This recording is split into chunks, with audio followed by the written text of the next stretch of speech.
Are you converting as much of the audience as you want? 50, 60, 70%? Are you stepping off the stage also to more bookings?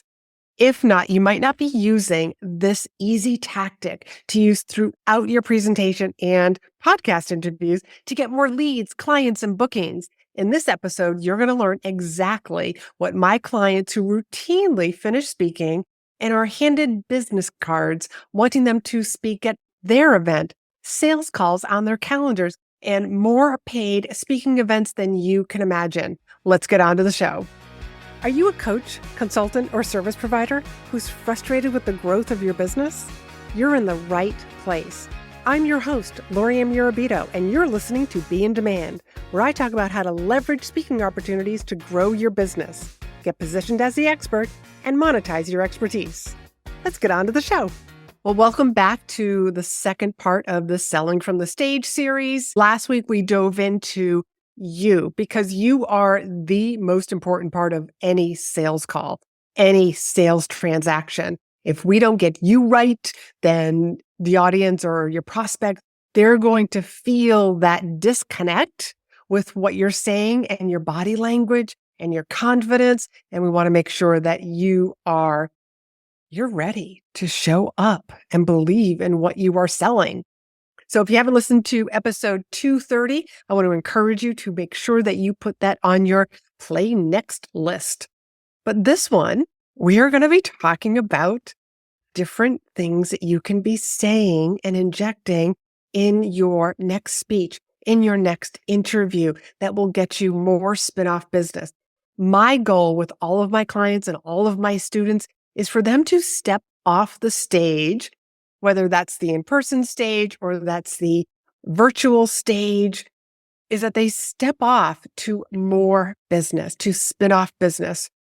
Now, what do I mean by this? For example, I always just want you to step off the stage and people are booking calls with you. They're signing up for your email list. They are taking you up on whatever your call to action is. People are coming up to you saying, I would really like you to speak at our event. I'm on a committee that is putting together a conference that's in a few months or next spring. How can we book a call with you? How can we book you to speak? I want you to have that kind of an experience. And this is the third C in my 3 C's framework, which is compelling, captivating, and most importantly, converting. I want you to convert the right people in the audience, the rest of the audience as people who can refer you.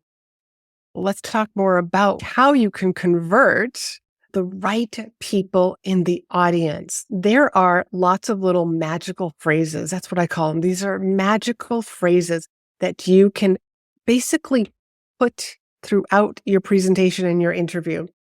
These are like little seeds. These seeds are going to sprout. They're going to grow so that you are actually easily, with these seeds, talking about your programs, your services, your other keynote speeches, helping the audience members overcome objections because you're going to anticipate the objections that they might be feeling, they might be having, they might be believing about themselves. And I have all of this in one document, in one PDF, and you can grab your magical phrases at speakandstandout.com/magic. That link will also be down below. Let's talk more about these magic phrases. I've divided them into 5 different areas. And plus I got a few bonus ones for you too. Let's just start with the first one. It's about your client work. These are the clients that I've worked with from my work with top level executives in the insurance industry, insert name of company or companies, from my work with top executives in Fortune 500 and 1000 companies. I've worked with Johnson & Johnson, American Towers. You've probably heard of some of these companies. And I will share comments like that because it helps to build my authority. Now, the people that are in the audience are like, oh, she's worked with Johnson & Johnson. I know what that company is. It's a big company. It's been around for a long time. It builds that authority, that trust part of the know, like, and trust. When you start talking about your client work, with my one-on-one clients. The people in the audience now are thinking, oh, she works with clients. She's a coach. She's a consultant.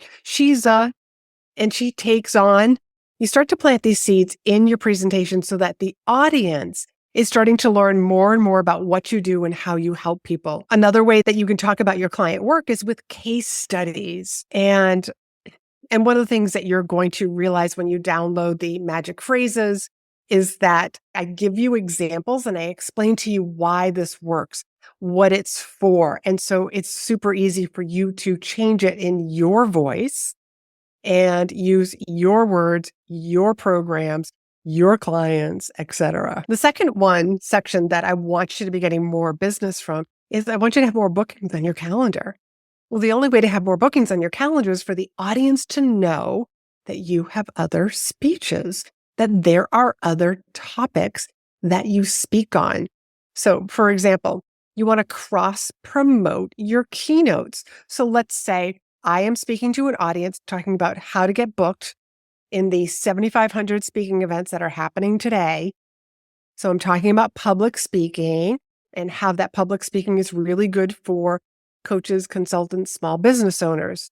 So I might say something like, in my keynote speech on selling from the stage, I also share some tips for selling from the stage. That's easy. That doesn't make you sound like an infomercial.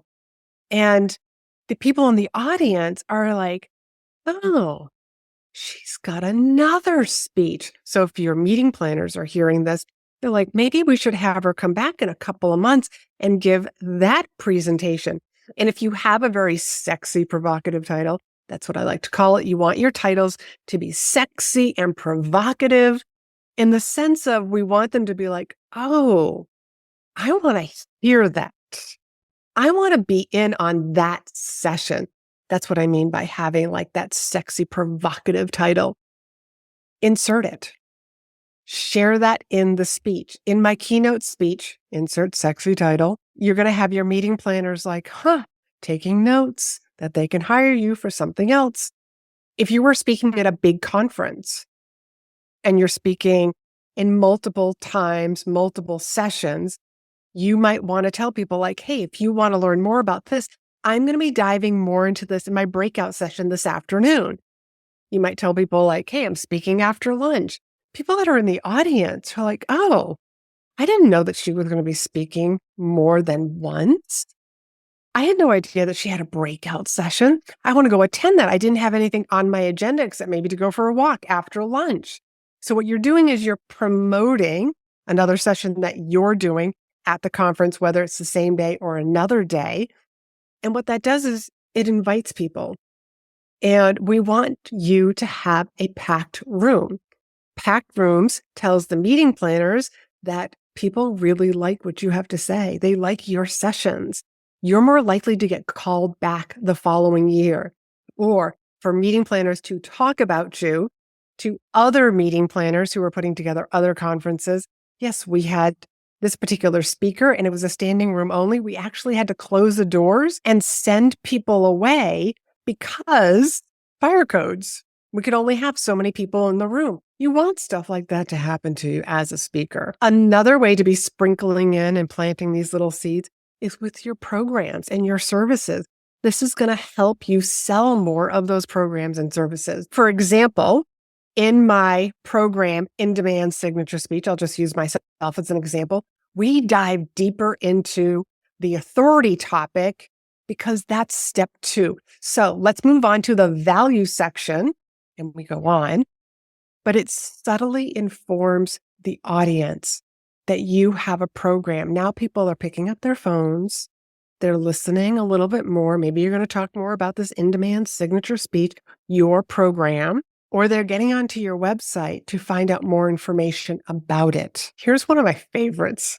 I love to build anticipation for something.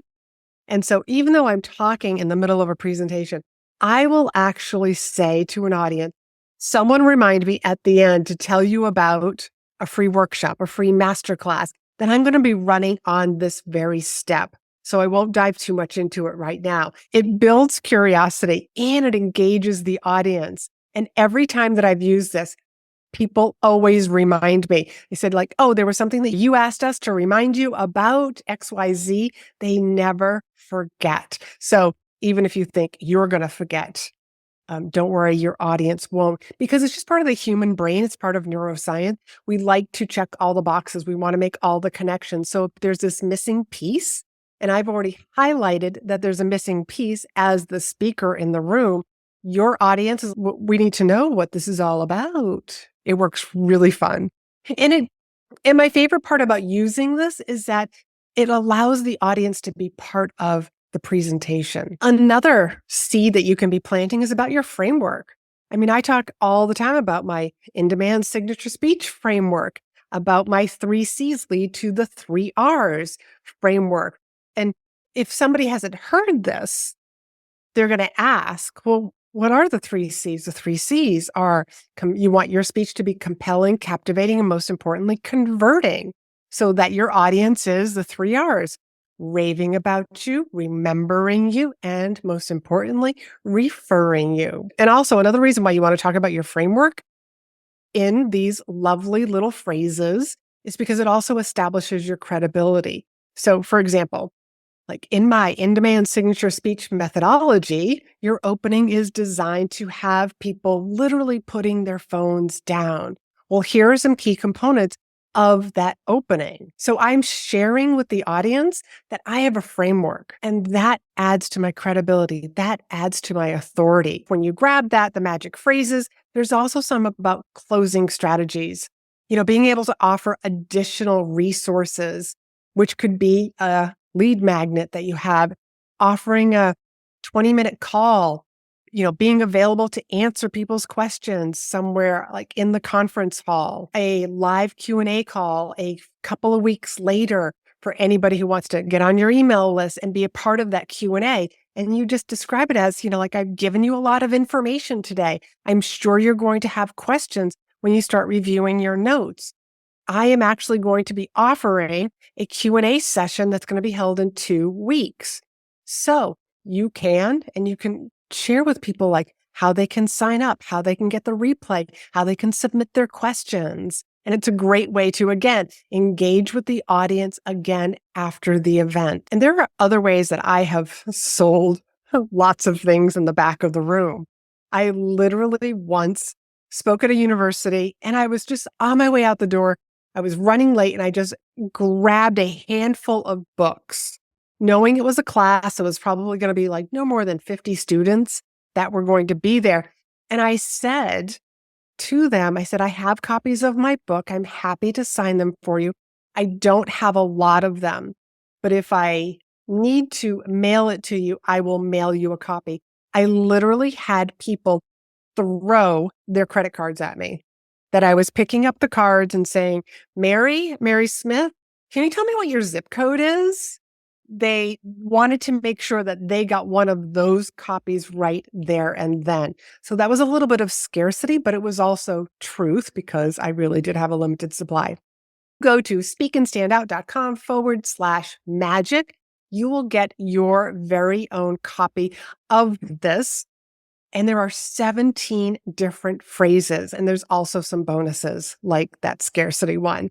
So I hope that you enjoyed this. Start using these. These sound very conversational. That's the whole purpose of them. The more conversational that they just sound like it's natural and the audience doesn't feel like they're being sold to, but you are planting little seeds. I want you every time that you speak to step off that stage to more leads, more clients, more speaking opportunities than you've ever experienced before. So feel free to start using these, craft them yourself, practice them. The more that you practice these phrases, the easier it is going to be to sell from the stage.